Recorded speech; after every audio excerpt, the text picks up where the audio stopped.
galgala boqotee lafarraa tokkoof nyaattotu nyaatee amma harkas qabaa hangamni nagaa Yesuus dhufeera.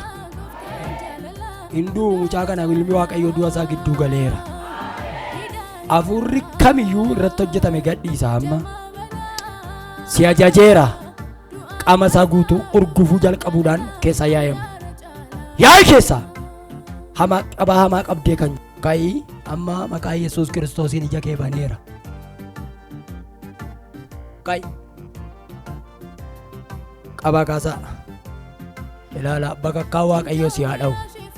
Yaa'i keessa yaa'i keessa yaa'i keessa abiddi sittaa qabatu yaa'i keessa yaa'i dibata keenya duukaa Waaqayyoom naan jira yaa'i keessa yaa'i lafaan maatiin kottaa bukkee jilbeenfadhaa mootii araaraa wayyaaf hundarra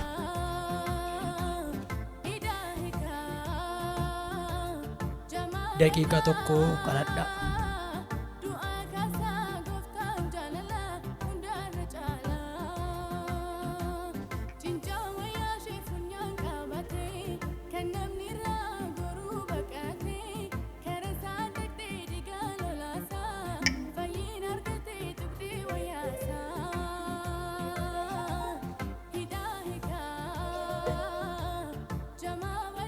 Humna nagaa baattuu mucaa kaleessa qabamee of wallaale kana harka kee waan itti buuftuuf sin galateeffadhaa ulfaadhu.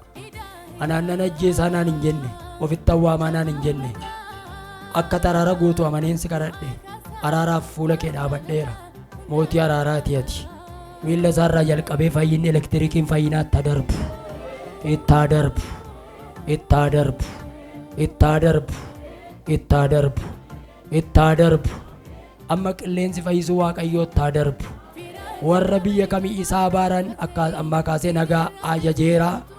Warra isaa baaran irratti abaarsi adufu dhaabadhu amma dhaabadhu miilla kee gara koo as gara koo as tokko lama sadii baay'ee keessaa gaddiisaa fayyeera.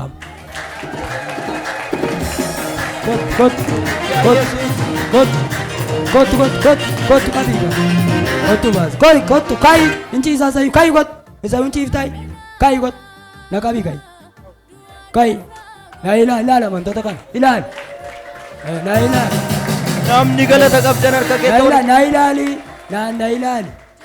ilali Yesuus jedhu guddisi dubbat Yesuus jedhu fayyisaadhaan na ilali Kabigas, Nailan. Kabigas, Nailan. Por! Kau tu gara kau gadisa, dia miam. Otoni banu ijanja mota, otoni tapsuan godinota, ijan argine oduna genye, kenap talte tuni munda denye. Otoni banu ijanja mota, otoni tapsuan godinota, ijan argine oduna genye, kenap talte tuni munda denye. Amfayera jadi. Jadi bani afayera. Yesus jadi. Yesus. Na indunu fatini Yesus jadi. Yesus. Utuna milalu. Dua ke sana kaseren. Nabi kana nagau amin. Nagaatu nama afraattu isa fayyera kennu miti kan qabeenyu kennu miti kan kee addaa amma wanti argi kuna wallachaa jira. Osi wallachaa jira. Na ilal. Ay. Kabe. Fit kot. Na ilal. Amma mo bana fanke. Yesus jedhu. Yesus. Kunoo. Na fayyiseera. Erga yoomi biddeen hin nyaanneeti. Yeroo waldaa kaa dhufte beektaa? Na ilaale beektaa of beektaa yeroo waldaa dhufte? Of hin beektu? Eenyu akkasii fiden beektu? Nama akkasii fiden beektu? Dhugaa waaqaa? hin fayyite? Dhaqii taa'i. Obbolaa kee gidduu miila kee irra kadhu taa'i.